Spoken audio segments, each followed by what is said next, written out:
So, ayun na nga, dumating na ang ating parcel. Bali, pangalawang bili ko na to, kaya atin ang re-reviewin. Ito po ay cup holder para sa mga motor natin na murang-mura lang. Nabili ko lang ito ng 120 plus pesos. Yes, mga pare at mare, 120 plus lang to. Hindi 220, hindi 320, 120 lang. So, bale, yung unang bili ko pala, medyo mas mahal siya. 137 yata. Tapos, itong pangalawa, mas nagmura na. Kabibili ko lang kanina, nakalimutan ko na agad kung magkano presyo. 123 yata. Kaya 127 din. O, diba? Pag paulit-ulit pala, mas mamumurahan ka. So, ayan. Ito nga pala teka. Maganda pagkakabalot Talagang secured. Tapos, kahit mura, may box pa ito. Para naman, talagang protektado. Saan pa ba nila dadalhin yung box? Dumating din sa kanilang nakabox. So, teka, i-edit ko ba ito? Kakat ko ba?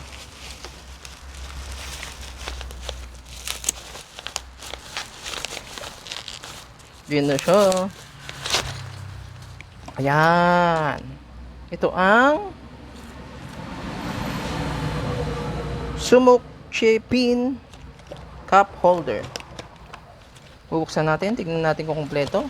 Buhos na yan. Buhos mo na yan. Insan. Yan. Same na same rin. May kasama rin siyang sticker, which is nilagay ko na sa isang motor ko sa kanyang chrome na likod ng kanyang side mirror. Ito. Ewan ko kung saan ko ilalagay. Sa tricycle ko naman kasi ito Yung isa kasi kinabit ko sa single ko. Kasi lagi naman kasing natatapon yung cup ng McDo, cup ng fast food na hindi pa natin naubos. Sayang naman kung iiwan lang namin. Pero sayang rin kasi natatapon. Kaya ito, bumili ako na. Tignan natin. Ayan. Parehas na parehas, kompleto. Yan. Ito yung goma. Tapos yung yung dalawa. May dalawa ring washer. Dalawang hindi, apat pala to.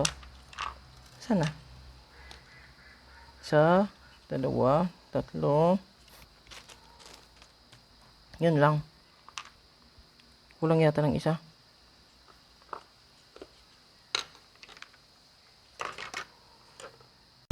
So, ayan, bali na ikabit ko na nga mga guys. Pero ang problema, masyadong manipis ito. Kakabitan niya.